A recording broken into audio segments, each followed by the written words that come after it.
Dengan secara seksama, ia selalu mengingat dan agar suatu saat kelak ia bisa melarikan diri dari gua itu. "Oi, gadis cantik, siapa namamu?" tanya buaya itu. "Namaku Aminah, Tuan. Aku tinggal di sebuah dusun di tepi sungai Gelang Bawang," jawab Aminah.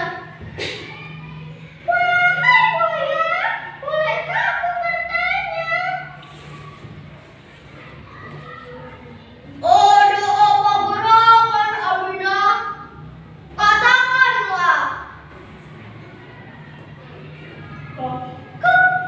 Kenapa kamu menculikku dan membawaku dan tidak sekalian memangsaku?"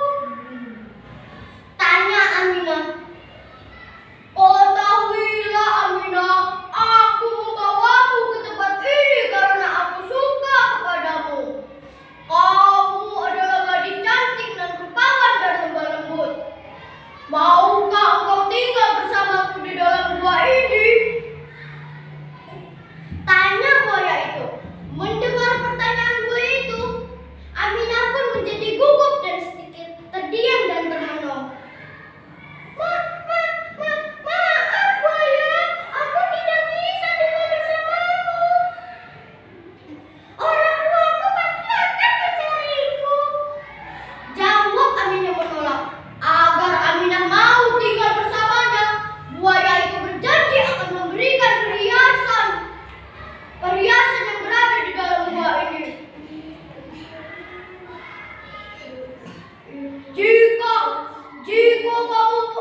Jika kamu bersedia untuk tinggal bersamaku di dalam gua ini, aku berjanji akan memberikanmu perhiasan.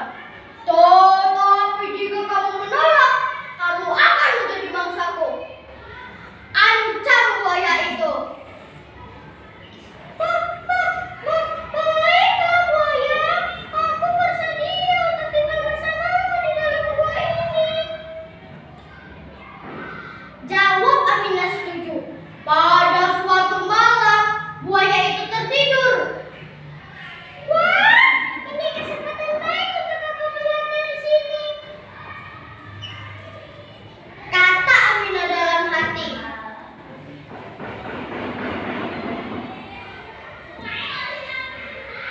Dengan sangat berhati-hati, Aminah pun keluar dari gua itu sambil berjingkat-jingkat.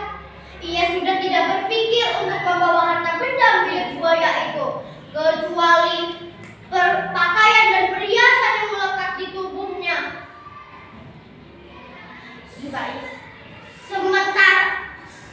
Sementara itu, Keluar dari terowongan. Aminah pun keluar dari terowongan. Ketika ia sampai di mulut terowongan,